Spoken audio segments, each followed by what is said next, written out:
Yo, what's up? We have another interview today. Today we have Scott Christensen, a legend, I guess. He's really, really successful. Some of his accomplishments are he has 8 top 10 nationally ranked teams. He works with USATF Endurance Specialists, USA Cross Country World Team Leader 2003 and '08. Four of his athletes have broken four in the mile, and he's a 1997 national champions. How's your day been, Scott? Coach Christensen, sorry. Good, Lance. You can actually call me Scott if you'd like, and thank you for that great introduction. Probably one of my better ones, I would say. Yeah, it was great. So how's your day been so far? My day's been has been good. I put in a full day's work. I'm writing a new curriculum. I got a 7 mile run in, and I walked my dog and jumped in the hot tub and cooked dinner. Now I'm with you. That sounds like a pretty full day to me. Yeah. So with running, what is your background? Well, I started running as a 10th grader, and I grew up back in the day when there wasn't really cross country for younger kids like you. Most of the sports at my school started in 10th grade. We had a junior high, and it did have football and basketball, but it didn't have like cross country or track and field or anything like that. So I just kind of played a lot of just like neighborhood baseball and neighborhood football and things like that when I was um, in elementary school and then junior high, now middle school. Uh, but I had this ninth grade science teacher who I really liked. And, I had a couple great parents. I love my parents dearly. They were everything parents could be. But I also was particularly fond of this ninth grade science teacher. He opened up the world to me of investigation and curiosity and things like that. Well, he also happened to be the high school cross country coach. And one day he talked to me about going out for high school cross country, and I didn't know anything about it. Really, I didn't know anything about it. I'm serious. I didn't know anything about it. And um, fortunately, I had a couple friends that were on the team, and they said, "Come on, you'll love it, and you like the coach, and we do fun things, and once you get in shape, it's a fun sport to be in." And I took to it, and I was, pretty good right off the bat, and so I did like it. And I once I get into something, I stick with it to a fault. I stick with it forever. So that was like decades ago, and you know what? I'm still going to cross country practice every day. I'm still running every day. Um, I just, I just, it opened up a whole new world for me, and um, it really, they say that sports um, build character, and I don't really believe that. What I think sports does, it reveals character. And my parents were not sports people at all. They didn't do anything like that, and they didn't understand even when I went out. So I didn't have like a sporting background, but just being in the sport and being successful in the sport opened up my personality and made me more confident in life and those sorts of things. And for that, I'll always be grateful. So that nicely, your ninth grade science teacher, what type of impact did he have on you? You said he really changed it. Like, how did he change it?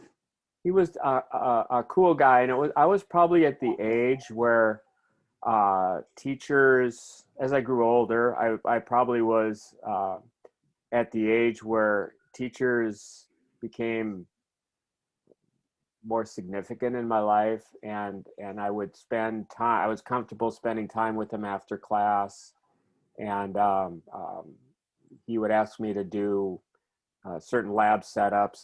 He was a science teacher, and um, he just he taught me that a coach occupies a very special place in a person's life. A coach isn't your parents, nor should they be. A coach isn't your best friend, nor should they be. A coach is a very unique person who will show you adventure, make you curious, lead you to things that you couldn't get to on your own. And I felt that way about him. And to this day, we're still friends. I'm as close to my high school coach as some of my alumni are to me. And um, that's important. And I've done a good number of things after high school with them. Even did, he has an apple orchard. I even worked at his apple orchard and helped him with things. And um, he just was so impactful and such a powerful person, calm demeanor, but yet he would push me to things, and he showed me the importance of grit, of sticking with something, that just having a passion wasn't enough. A lot of people have passions, Lance. You can talk to any of your friends, you can talk to any, oh, I love this, I love that. Humans by nature have passions, but how many have passions with a purpose? How many people take their passion and combine it with grit? And grit is the ability to stick through something and finish it to the end. And that's what he showed me. And it wasn't just important in my running. Like I said, I became a science teacher. I became a human physiology um, guru, so to speak. I've got all my graduate degrees are in human phys. Just again, because of the fire he lit um, inside me. And um, then I was fortunate to also have a really good college coach. And he wasn't so as an impressionable on me as my high school coach was, but he was a good coach. And he took me to the next level, especially gave me a range in my distance. I was just a miler um, in high school, and my college coach, extended the distance, made me real competitive in college cross country. And eventually I was pretty successful in the marathon. So I was fortunate. I had two really good coaches, and I've only had two coaches in my whole life. I've only had two coaches. I had my high school coach and my college coach. And then I became a coach. I think that whole chain of events was pretty cool in my life, and I consider myself very fortunate. And I never questioned anything he did. I asked a lot of questions, but I never actually questioned him. When things went wrong, things always go wrong. I mean, it's athletics.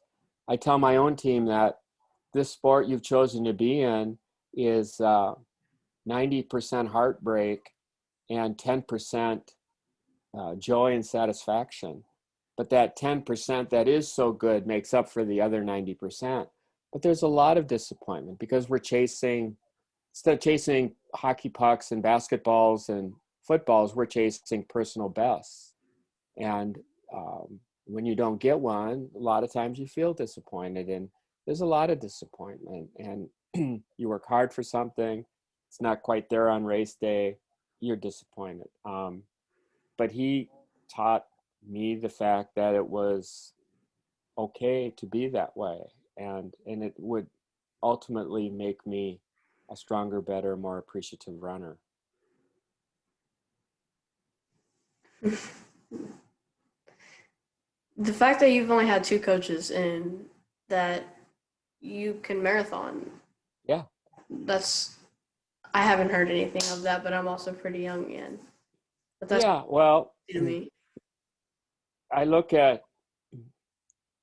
my own competitive life, and I've put my own competitive life aside because I'm so busy working with my own runners. And in fact, that's why I quit running marathons when my team was becoming more competitive. I knew I couldn't be competitive with me and with them. I had to choose one or the other. Not that I had to give up running, but I had to give up my own serious running.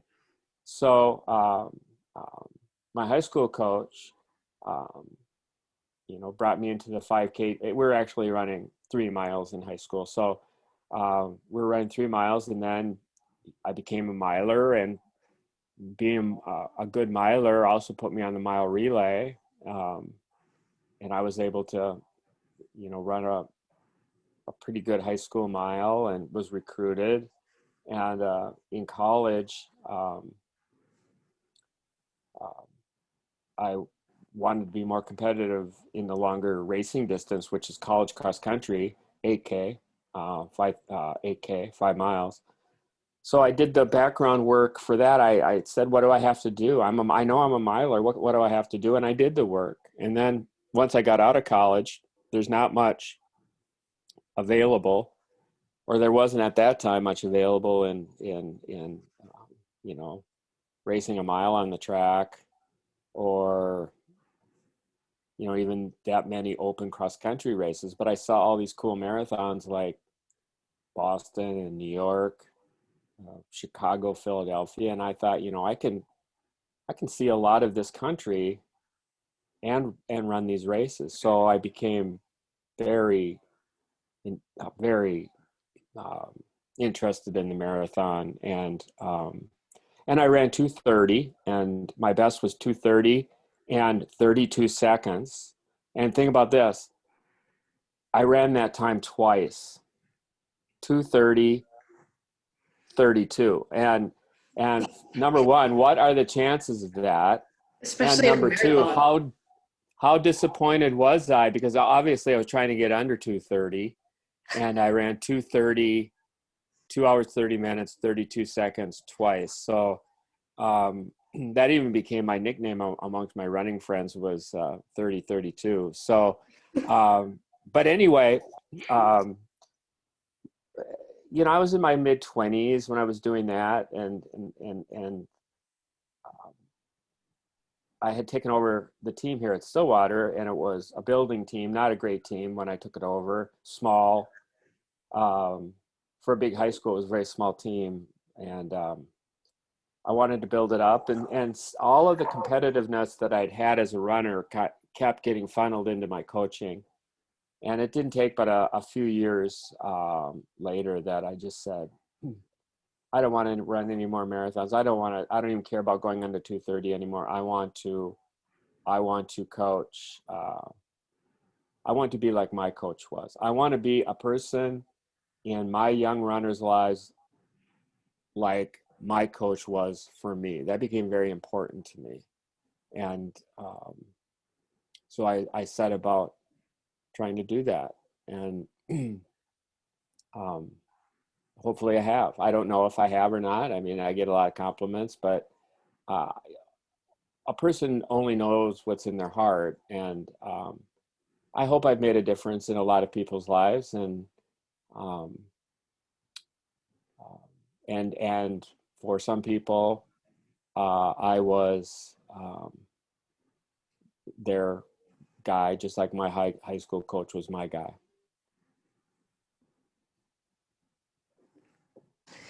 Coaches really can fill in like a bunch of patches. Like my coach, he's a really nice guy. He taught me a lot of things about running, like kind of like building me up. I know my dad teaches me a lot of stuff, but competitive running wise, like it's my first time ever get to compete like with schools, and Yeah.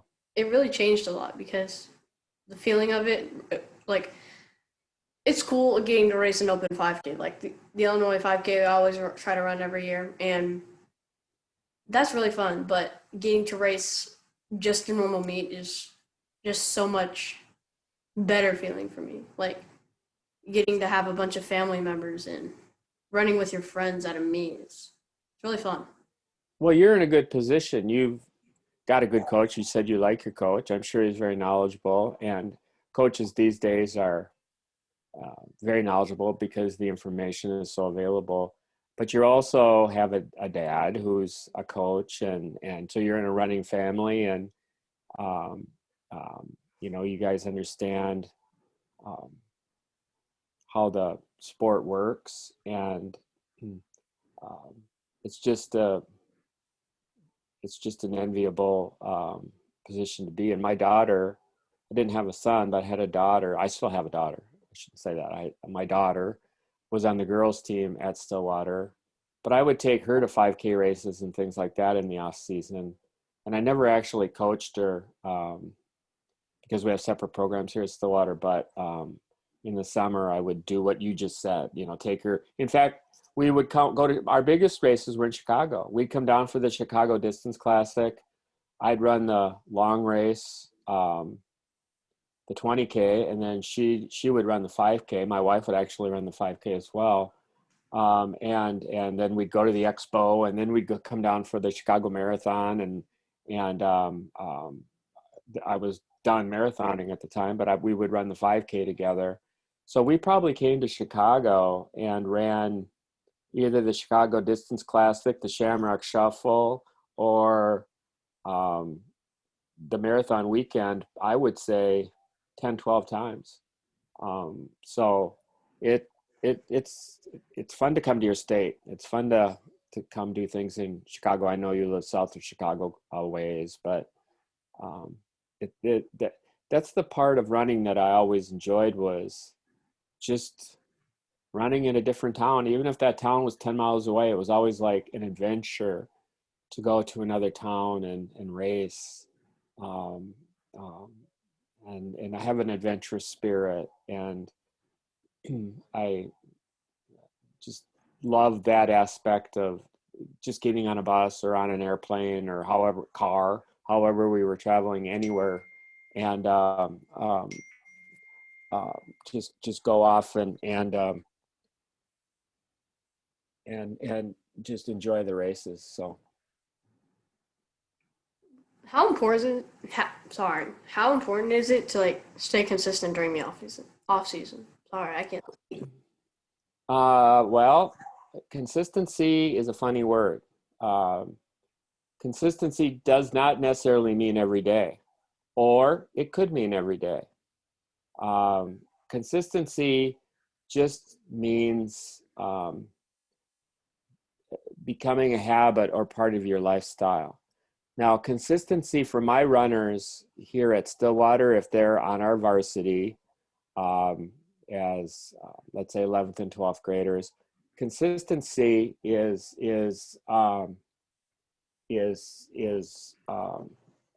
running every day.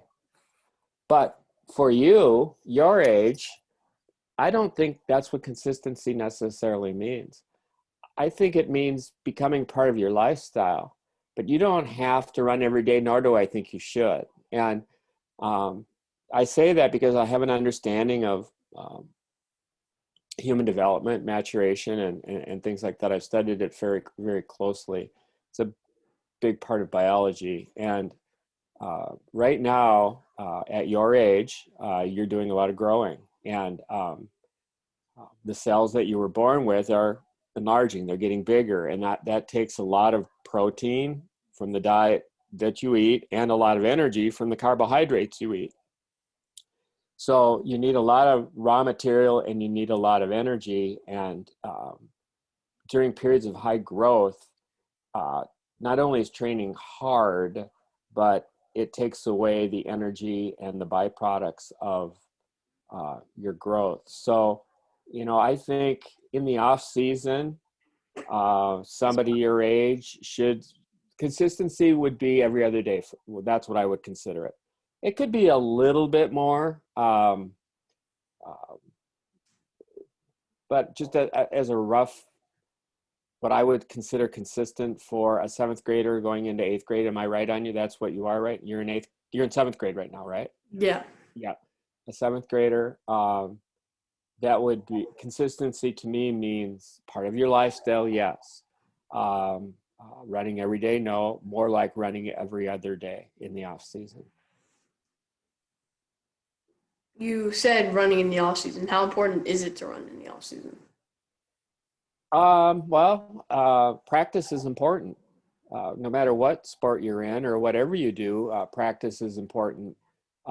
Reading in the off season, away from school when you don't have to read, is important. Doing math in the off season when you're not working on math problems is important. You may not, I see you're laughing, you may not agree with all this, but Um, you know, just like I said, having a consistent pattern in your life, your body loves consistency. And I think running in the off season helps develop that consistency, that durability, so that when you do start training more heavily during the season, you're more durable. And, there, for an athlete, there's two things in life. There's ability and there's durability. And you can have all the ability in the world, but if you don't have durability, you have to take days off training, you miss races, all sorts of things. And one way of developing durability is to build what we call a base, a running base. And think of a pyramid, a mountaintop, whatever. Think of the bottom of the mountain. The bottom is the base. The base of a lamp is what keeps it stable. So running in the off season helps develop this running base, making you more durable, get you used to running, get you into the lifestyle, get your body used to processing carbohydrates on the fly, gets you used to dealing with training and growing like your body's going through right now. So there's no doubt that running in the off season, just as doing anything in the off season, is important. And I want to end just with this thought that hopefully you're running because you love running. I look at runners on my team, and some love to compete, and they've just chosen to be on my team because they love to compete, and they're pretty good at running. Others just love running. And while competing is important, it's the love of running that wins out for them. I think every team needs a mix of both, but I think what makes practice fun every day are the people that are there because they just love the act of running. And if you love it, you're going to keep it up. You're going to keep it up now. You're going to keep it up when you're 25, 35 years old. Hopefully your kids will run. It's a healthy lifestyle. Keeps you young. I mean, you're just running in the off season consistently is just a good building block. So running in the off season, how many miles should I or a middle schooler get in the off season, like during the summer? Okay, during the summer, what are we going to count as summer? 3 months, June, July, and August? Yeah. Okay, how about if we shoot for 50 miles a month? That would make 150 for the summer if you're counting all of June, all of July, and August. That'd be 150 miles total. So that's 50 a month, and you run it. So um, um, you're running about every other day, like I said, maybe a little more, but just kind of generally speaking, every other day. So you're running 3 to 4 miles every other day. And for a 7th grader going into 8th grade, that's more than enough. You could get 150 miles in the summer, spread out over the whole summer would be perfect. Now, as you get older, that's going to change. Pretty soon you'll be done growing and maturing. Your systems will be completed. All the stuff that's going on under the skin, under the bones that you can't see will be fully developed. You'll be using a lot less energy. So while I'm saying from 7th to 8th grade, that's a good 150-mile goal. When you're going from 11th grade to 12th grade, you're more looking at about 450 miles or 3 times that amount. So it gradually gets more as you gradually get older. So you said 3 to 4 miles. Would that be my long runs, or is that just every day? Well, that'd be your average. The long run is a special kind of workout. And in a long run, think of a long run like a test. It kind of tests you as to what your outer limit of running ability is. How far could you go before you don't want to do it anymore, or you're so tired, you're so fatigued, you're so sore, you're so far from home, whatever.